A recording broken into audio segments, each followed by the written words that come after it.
Questão 5, FUVEST 2025, segunda fase. O efeito Stirling é o nome que se dá à modificação do módulo e da direção de velocidade de uma espaçonave quando ela passa nas imediações de um planeta. Ele foi utilizado, por exemplo, para encurtar em mais de 5 anos a duração da viagem da sonda New Horizons até Plutão, passando por Júpiter.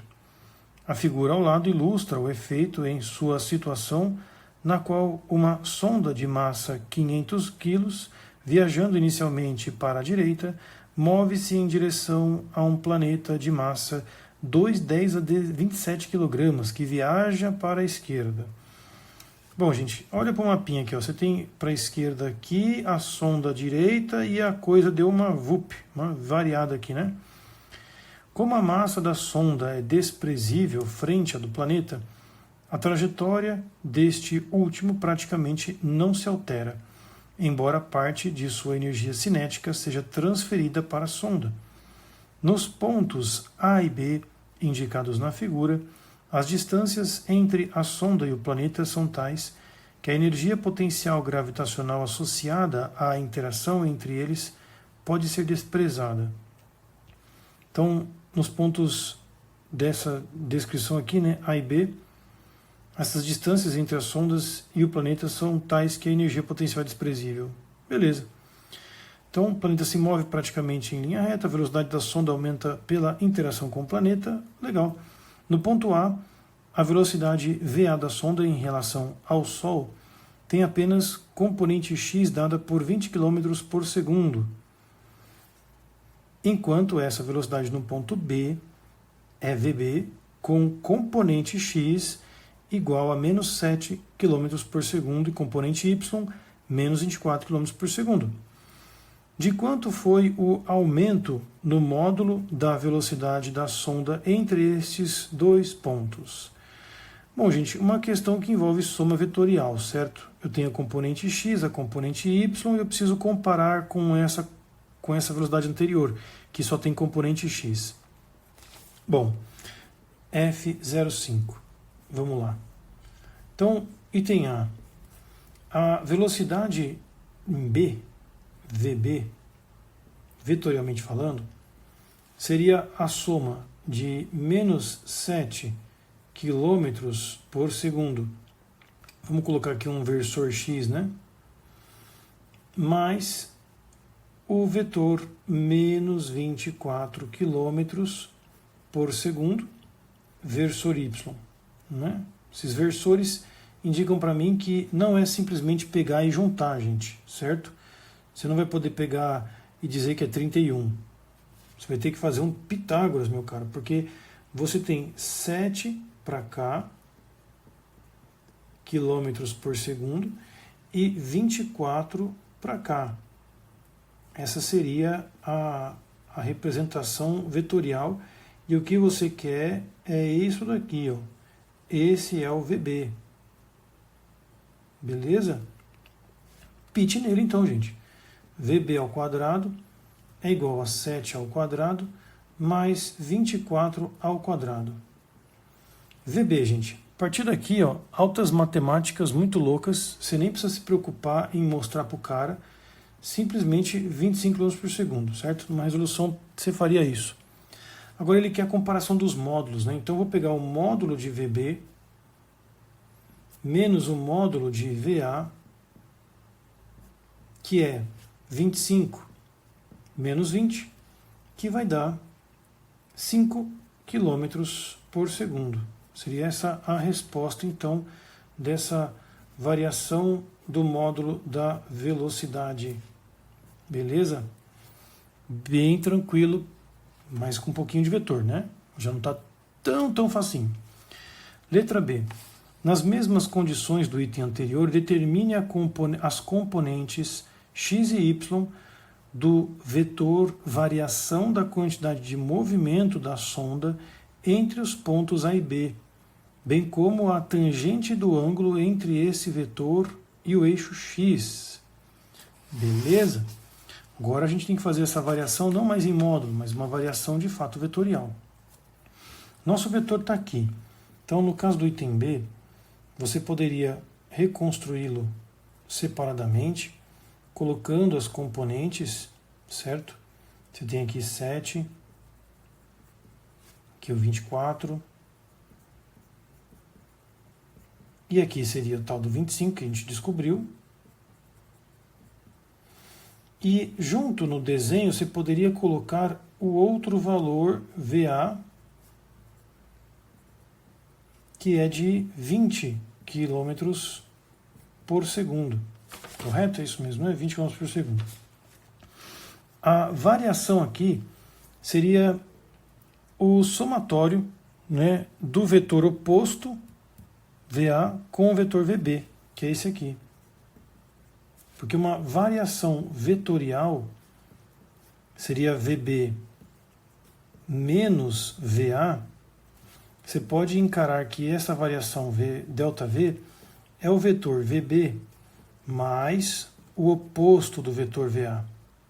E é aqui que está a brincadeira, né, vetorial. Fazendo então essa inversão do vetor VA, você vai ter aqui os menos 20 km por segundo, essa inversão do VA. Você tem os 7, né, que é negativo, não podemos esquecer aqui, né? Menos 7 km por segundo. E o 24 está ali também. Deixar da forma como estava no texto decomposta, eu creio que seja mais fácil para fazer a conta. Porque aí no eixo X, você sabe que dá 27, correto? Então, esse vetor aqui vai resultar num troço todo grandão de 27 km por segundo, com um outro componente de 24 km por segundo.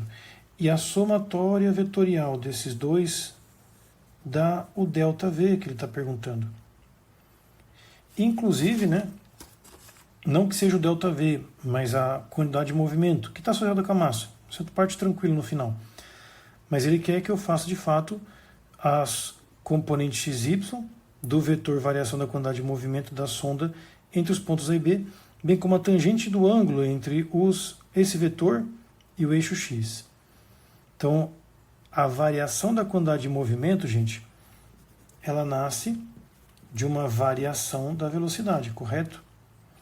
Então, o ângulo formado entre o eixo X e o vetor, variação da quantidade de movimento, estaria aqui. Vamos chamar esse cara aqui de alfa ou teta, que seja. E a tangente desse cara não está muito difícil, né? A tangente é o cateto oposto dividido pelo cateto adjacente. Isso daqui, gente, se você fizer a continha, porque aqui tem um 9, né? Aqui não tem 9, então vai dar uma coisa meio dizimada, entendeu? 24 por 27, ó, vai dar 0,888888, põe 0,89. Eu creio que a FUVEST aceitaria para você esse valor. Agora, a quantidade de movimento, ele não quer só a resultante, hein? Ele quer as componentes x e y do vetor variação da quantidade de movimento. A variação foi de 27 no eixo x e continuou 24 no eixo y, perfeito? Então, a variação da quantidade de movimento x é a massa do bichinho, cadê tu bichinho? 500 kg, vezes 27, correto? Aqui, tomem cuidado porque quilômetros por segundo tem que passar para metros por segundo. Então essa variação da quantidade x vai ser dado por 1,35 vezes 10 a sétima newton segundo. E a variação da quantidade y é o 500 quilos vezes aquele 24. Que no eixo Y não teve variação de fato, né? Mas é o que temos para hoje. E isso aqui vai dar a variação Y de 1,2 vezes 10 a sétima newtons segundo. Então essas seriam as duas respostas que ele cobrava no item B, a tangente e essa variação. Já o item C, ele pergunta, nas mesmas condições do item anterior, qual é a razão entre a variação da energia cinética do planeta e sua energia cinética inicial. Suponha que o módulo da velocidade inicial do planeta em relação ao Sol fosse de 5 km por segundo. Despreze a variação da energia potencial gravitacional associada à interação da sonda e do planeta com o Sol durante o processo. Bom, gente, como a energia cinética foi questionada, nós temos a massa da sonda, a massa do planeta que está aí jogada, vamos usá-la, né? Agora, qual é o detalhe?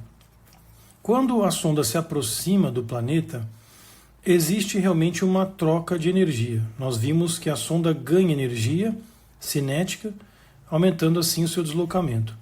Enquanto que o planeta sofre uma variação de energia cinética também, porém não é significativa perante essa massa tão grande.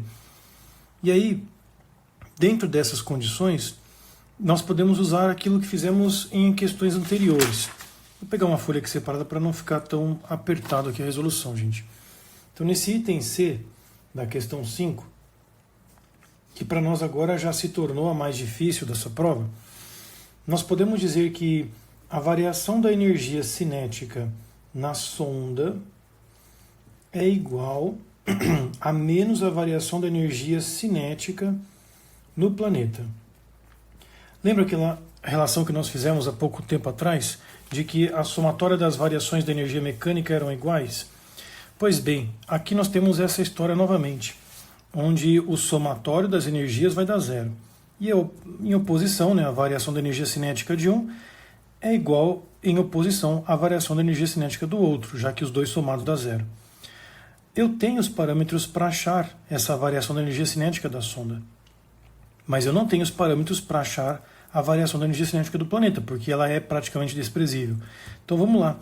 Na sonda, eu teria que pegar a energia cinética mv final ao quadrado sobre 2 menos mv inicial ao quadrado sobre 2. Tudo isso igual a menos a variação da energia cinética do planeta. A partir daqui eu vou trabalhar com o módulo, porque o que me interessa realmente é o valor matemático dessa diferença. Bom, no caso, a velocidade final da nossa sonda, nós fizemos aqui, ó, deu 25 km por segundo. Beleza? Então nós teríamos a massa, 25 ao quadrado sobre 2, menos a massa, e a velocidade inicial. Lembra que era 20? Nós tínhamos lá uma sonda indo com 20, né? Então 20 ao quadrado sobre 2. Isso igual ao módulo da variação da energia cinética do planeta. E aí, massas sobre 2 em evidência, 25 ao quadrado menos 20 ao quadrado. Altas matemáticas, gente, né? Nós sabemos que a massa vai dar 500 gramas, né? A massa da sonda, 500 quilos, perdão, a variação da energia cinética do planeta. Então, 500 sobre 2 vezes 625 menos 400. O que vai nos dar aqui 225 dividido por 2 vezes 500. Esse valor, colocando aqui os dados, vamos fazer aqui rapidinho, né? 500 sobre 2 vezes 625 menos 400. 56.250. Ok? Essa seria então a variação da energia cinética do planeta. Veja o truque matemático. Nós não fizemos o cálculo dessa variação da energia cinética do planeta com os dados do planeta. Nós fizemos com os dados da sonda, que é possível de ser calculado, já que a ordem de grandeza é menor. Agora, a energia cinética inicial, do planeta não é complicado. É a massa do planeta emissão, a sua velocidade ao quadrado sobre 2. A massa foi dada aqui, ó, 2,10 a 27. A velocidade do nosso planeta, ele fala aqui para assumir 5 km por segundo. Dividido tudo isso por 2. O que vai dar, então, 25 vezes 10 a 27. Veja que eu não estou representando as unidades de medidas. Por quê? Porque eu coloquei em quilômetros por segundo os dois valores. E a razão não vai ter problemas de executar dessa forma. A variação da energia cinética do planeta dividido pela energia cinética inicial do planeta. No início.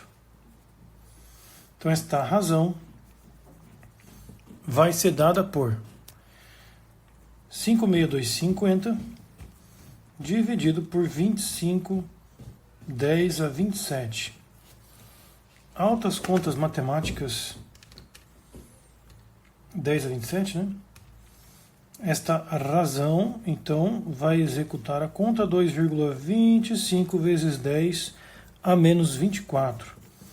Veja que é uma razão bastante pequena, não? Isso aqui, cara, é menor do que o inverso do mol, praticamente, quase igual ao inverso do mol, não? Então é uma quantidade de energia muito pequenininha mesmo, o que garante, né, que o planeta realmente não desvie. Bom, de longe essa questão foi a mais difícil da prova por enquanto, né? Tivemos brincadeiras vetoriais, somas vetoriais, tivemos aqui o cálculo da quantidade de movimento, especificando em inversores, né, x e y, e essa história da energia de novo, né? Uma questão trabalhosa, hein?